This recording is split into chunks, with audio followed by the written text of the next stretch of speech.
Full throttle.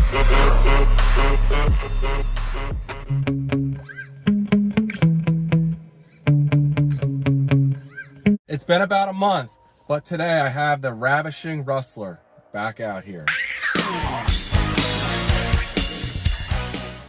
This Rustler basically is a stock VXL Rustler. It has some RPM, you know, suspension parts, suspension arms and such, but stock VXL Velineon ESC, stock Velineon motor, an Exotech slipper clutch delete with Kimbrough gears. This is a 44 tooth 32 pitch spur gear and a 31 tooth pinion gear in here. Last time out here on 3S, this went 88 miles an hour. Great Scott! I swapped out from the last run the stock 3.5 millimeter bullets from the ESC to the motor. They probably are providing a fair amount of resistance. So I put 6.5 millimeter bullets in here now. Now I'm gonna run it and see if I can pick up any speed.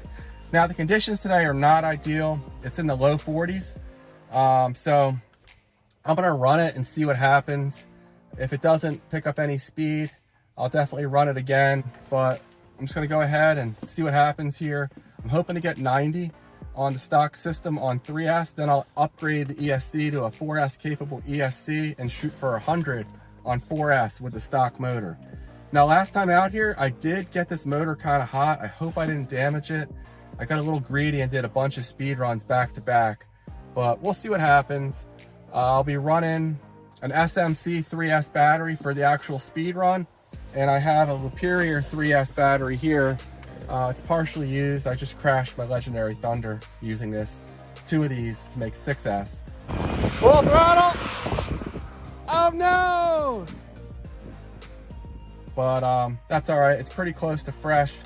So we'll go ahead and run this, do a shakedown run, make sure everything feels good, then put the SMC in here and go for 90 miles an hour. So anyway, let me go ahead and get this thing out here and we'll see what it does. Stay tuned. I'm gonna try a little bit of this stripper glitter traction compound. Oh, behave. Yeah. Yeah, baby. Yeah. That Brit over at 10 Scale RC Performance sent me.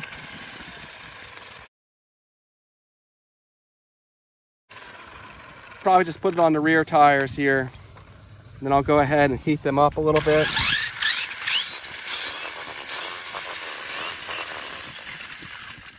So that should give me a little more traction. Again, it's pretty cold out here.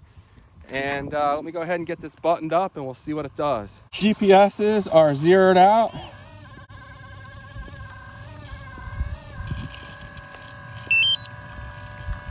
And they are both reading.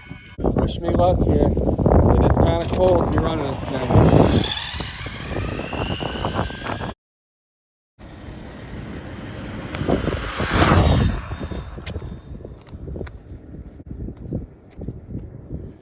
Braking's a little sketchy here. I think I may have gone out of range. Okay, here we go. Guess I went out of range. Hopefully got at least mid 80s here on this battery. 85 and 87. All right, let me bring it back up, reset these GPSs, and get another run here.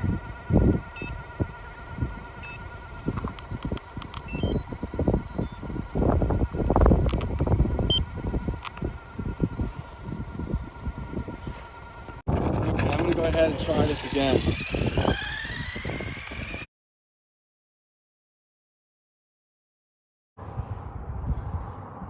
A little more traffic out here than I would like, but what are you gonna do? It's midday.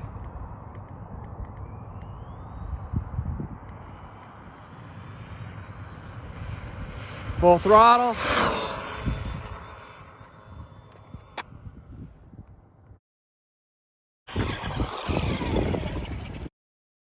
On a less than fresh battery, 84 and 82, 81.8. I don't know why they're reading so different. It's making me question which one's right.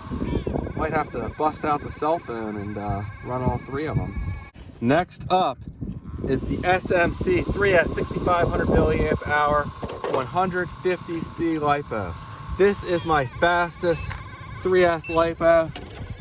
The thing is an absolute beast.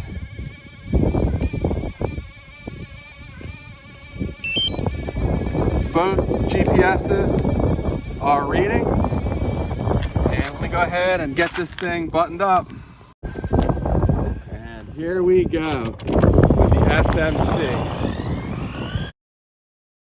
I will say this thing runs so much better than my Bandit did. It's so much easier to speed run. It doesn't wheelie. Full throttle.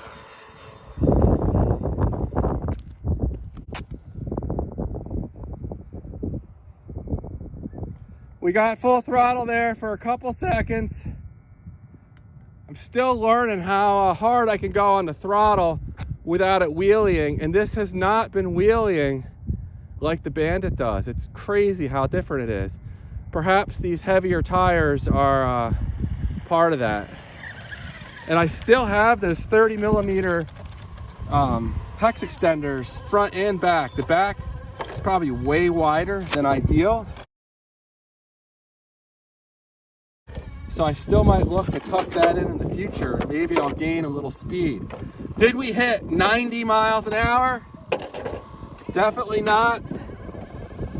87 and 84. So that's disappointing. I'll have to try this again on a warmer day. I'll do one more run just for the fun of it. The motor's definitely kind of hot, but I'm gonna go ahead and run it anyway. All right, here we go on the second run. Easing into it. Easing into it. Full throttle. It's nice and stable, I'll give it that. Very nice and stable. But I don't think I'm gonna hit 90, that's for sure.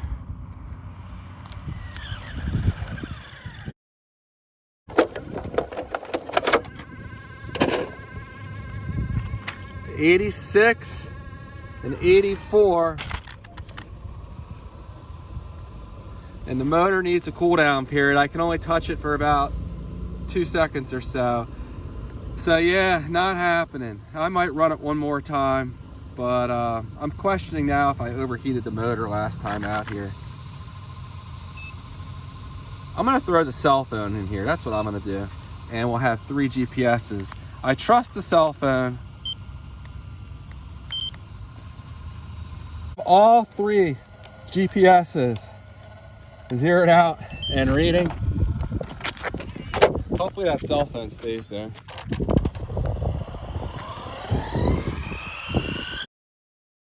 All right, not going for absolute top speed here, just trying to compare these GPSs. Full throttle on the brakes. Okay, the cell phone is reading 85.1.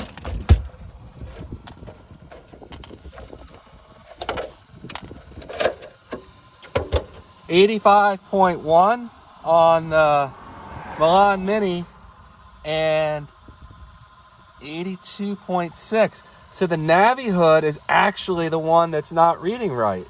Interesting. Not what I was expecting at all. Let me do this one more time. Okay, I have all 3 GPSs hooked up again. And let's see if we can get back-to-back conclusive results here.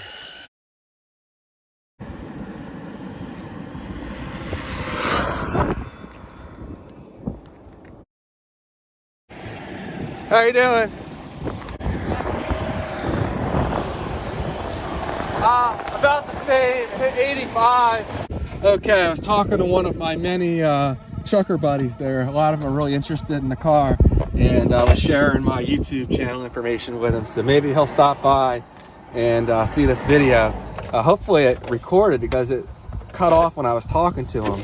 At any rate, we're reading 82 again on the Navihood, 84.6 on the Milan, and I'm thinking the cell phone's going to be in line with the Milan unless I mess something up here. My cell phone's dying. It's at 1%. Darn. Did it record? 85.1. And I'm trying to remember if that was from the last run. Maybe I forgot to reset this. I'm going to have to go back and double check it, but this is dying. So I'll have to do a little more testing in the future, but it seems like my Navihood's off, which I don't know why that would be. Well, that's really unfortunate. It was no faster with those bigger bullets in there. Maybe I'm not pulling enough amps yet, or maybe it's just the poor, cool weather conditions. I'm not sure. But almost hit 88 today, 87.9 on the Milan, which actually seems to be reading the accurate readings. I'm gonna do more testing and try to figure it out. I thought that Navihood was dead on, but maybe not. I'm gonna put a poll in my community section and ask you guys what you'd like me to do with this Traxxas Rustler next, what you wanna see the most. Do you want me to run the stock motor and run it on 4S with a more powerful 4S capable ESC? Do you want me to continue to try to max out the stock setup here? I have a few other little tricks that might make it faster, like running smaller front tires and pulling the tires in a little bit without the hex extenders. The gearing, I think I have optimized pretty good, but I don't know. Maybe I'll think of one other thing that's a possibility, but that's where I was thinking I'd go with it next. And I want to get it to 100 miles an hour on the stock motor. This motor keeps getting really hot after each run. I have to let it cool down. I don't think I really overheated it, but it's getting, you know, where I can only touch it for 2 or 3 seconds after each run, and then it has to cool down for a few minutes. And it's cool out today. It's in the low 40s. So this SMC battery never fails to impress. It's a real powerhouse. And yeah, so not bad runs. I'm real pleased how stable it is with the Lightning Dad, you know, front spoiler on here. He's the one that pioneered this idea. It's 2 RPM bumpers, and it's actually working extremely well. So yeah, we'll get it going faster next time out, and hopefully the weather conditions will start improving here soon. And I hope to see you guys on the next one. Take care.